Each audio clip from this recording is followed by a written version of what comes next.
शिक्षा का कई कह सकते हैं उसको हम लोग भाग है।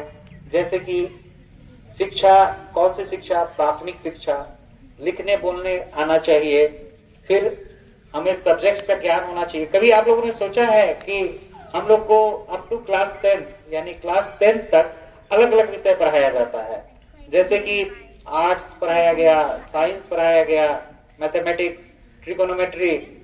अब कोई लड़का 11th-12th का है, या कई टीचर भी हैं हमारे, कई अभिभावक हैं, वो ये सोचते होंगे कि लाइफ में साइन थीटा कॉस थीटा का क्या इस्तेमाल है। से कोई बताइए, कभी ये बात दिमाग में आई है कि इसका क्या इस्तेमाल था?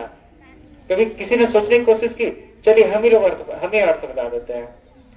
देखिए, क्लास 10 तक हमारी दिमाग की बहुत सीमा होती है, एक लिमिटेड होता है।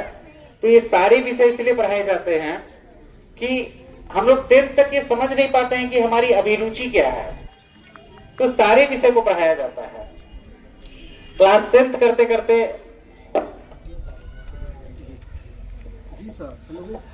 क्लास 10 तक हम लोग को बिल्कुल ये नहीं पता होता है कि हमारी अभिरुचि क्या है, कौन से सब्जेक्ट में हम अच्छा जीवन में कर पाएंगे। इसलिए 10 तक सभी चीजों को पढ़ाया जाता है। इसको कहते हैं प्री रिक्विजिट्स, मतलब पूर्व ज्ञान। इसीलिए सारे विषयों को पढ़ाया जाता है। इसका वास्तविक जीवन में क्या उपयोग होगा, नहीं उपयोग होगा, वो 10वां तक तो किसी को नहीं पता होता।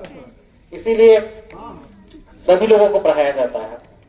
जब हम लोग क्लास 10 से आगे बढ़ते हैं,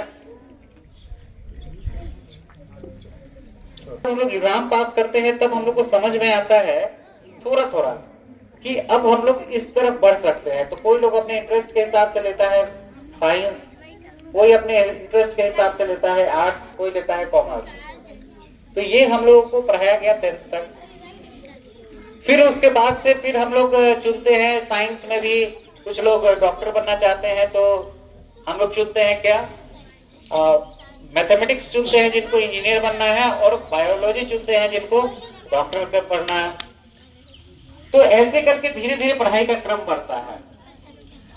जैसे धार्मिक शिक्षा, इन चीजों के बारे में बताया गया, तो वो धार्मिक शिक्षा का महत्व है कि हमारे अंदर मोरल वैल्यूज क्रिएट हो। क्योंकि जो धर्म का अर्थ हम लोग समझते हैं, धर्म इससे परे होता है। सबसे महत्वपूर्ण चीज होता है कि लोगों में जब तक नैतिक शिक्षा का अभाव होगा तो गलत सही के बीच भेद नहीं कर पाएंगे। चलिए, अब हम लोग इसीलिए थोड़ा सा आगे बढ़ते हैं कि शिक्षा और रोजगार। जैसे एक लड़की ने बताया कि हम लोग को जरूरी है शिक्षा, पैसा, इससे हम समाज का विकास कर सकते हैं। तो आप लोग में से जो 9, 10, 11, 12 के बच्चे हैं, इनफैक्ट 7 क्लास 6, 7 के भी बाद के भी जो बच्चे हैं, वो भी बातों को समझ पाएंगे।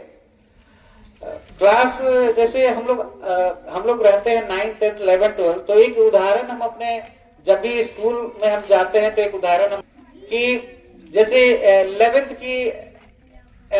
साइंस की एक लड़की थी, तो साइंस की या लड़कों में भी जो है दे पाएंगे, और उस एग्जाम के पास करने के बाद जो पहली सैलरी मिलती है वो भी लगभग 75,000 रुपया होती है। उसमें आपको ड्रेस, खाना पीना, वो सब गवर्नमेंट देती है। उसके बाद भी आपको इतना पैसा दिया जाता है, और 3 साल वो सरकार ग्रेजुएशन कराती है नेशनल डिफेंस एकेडमी से, और उसके बाद से आपकी जो पहली फील्ड पोस्टिंग होती है वो एज अ लेफ्टिनेंट, तो अकेडमी से निकलते हैं, साल भर तक जब तक आपको फील्ड में चार्ज नहीं मिलता है, तब तक चार्ज मिलने के बाद से आप एज अ मेजर उसमें आप काम करना शुरू करते हैं। अब ये चीज समझिए कि एक शिक्षा का क्या महत्व है, जो आपके जीवन में कितना परिवर्तन ला देता है। या एक कोई मेडिकल कॉलेज की तैयारी कर रहा है, कोई मेडिकल डॉक्टर बनने की इच्छा रखते हैं, इनमें से कोई बताएंगे, हाथ उठाएंगे, कोई डॉक्टर बनना चाहता हो? नहीं, सब इंजीनियर बनना चाहते हैं। अच्छा है, हम भी इंजीनियरिंग बैकग्राउंड से हैं, तो मतलब ठीक है, लेकिन एक उदाहरण दे रहे हैं। एक बात पता है, जो डॉक्टर जो बनते हैं उसमें जो प्राइवेट कॉलेज होते हैं उसकी फीस कितनी होती है? अंदाजा लगाइए, हाँ बताइए। प्राइवेट मेडिकल कॉलेज का फीस हाँ, प्राइवेट एमबीबीएस का आप लकी हैं तब 1 करोड़ में हो जाएगा, नहीं तो आजकल वो 1.5 करोड़ तक टच कर गया है। ठीक है। और जो लोग विदेश पढ़ने जाते हैं, विदेश पढ़ना एक धोखा है, क्योंकि आप वहां से आते हैं तो फिर इंडियन मेडिकल एसोसिएशन के द्वारा एक एग्जाम क्लियर करना होता है, जिस एग्जाम को क्लियर करने के लिए फिर 3 साल पढ़ते हैं लोग। मतलब सोचिए आप 5 साल बाहर पढ़ के आए और 3 साल फिर यहाँ पढ़ेंगे, तब जाके आप यहाँ पे डॉक्टर बन सकते हैं, यहाँ से लाइसेंस मिलेगा।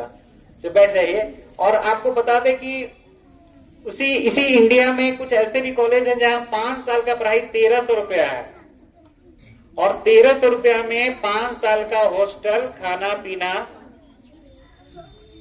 बुक्स, सारा कुछ हो जाता है, मालूम है, एम्स में। और वो पढ़ाई करके निकलते हैं तो लगभग, हम तो सिर्फ ज्यादातर लड़के एमबीबीएस करके ही नहीं रुक जाते हैं, फिर उसका से एमडी पीजी भी करते हैं। पीजी करने के बाद से उनको लगभग पर डे का वो लोग 2 लाख 2.5 लाख रुपए तक भी कमाते हैं। वो मतलब एक एवरेज है, उसमें अच्छे लोग उससे भी ज्यादा कमाते हैं। मैं कई डॉक्टर्स को जानता हूं जो कि एक से एमबीबीएस और एमडी कर लिए हैं, उसके बाद फिर हम लोग बिहार मेडिकल कॉलेज पे आते हैं। बिहार में 3 साल का खर्चा 35-36 हजार रुपया है, इसमें रहना, खाना पीना, किताब वगैरह सब कुछ शामिल है। अब समझिए चीजों को कि एक पढ़ाई से कितना फर्क पड़ गया। और उसके लिए कोई जरूरी नहीं है बहुत ज्यादा कोचिंग करना, ये सब दिमाग के उपज है कि हम कोचिंग नहीं कर पाएंगे तो नहीं हो पाएगा। क्योंकि एमबीबीएस में तो इंजीनियरिंग से भी कम मतलब रिसोर्स की जरूरत पड़ती है,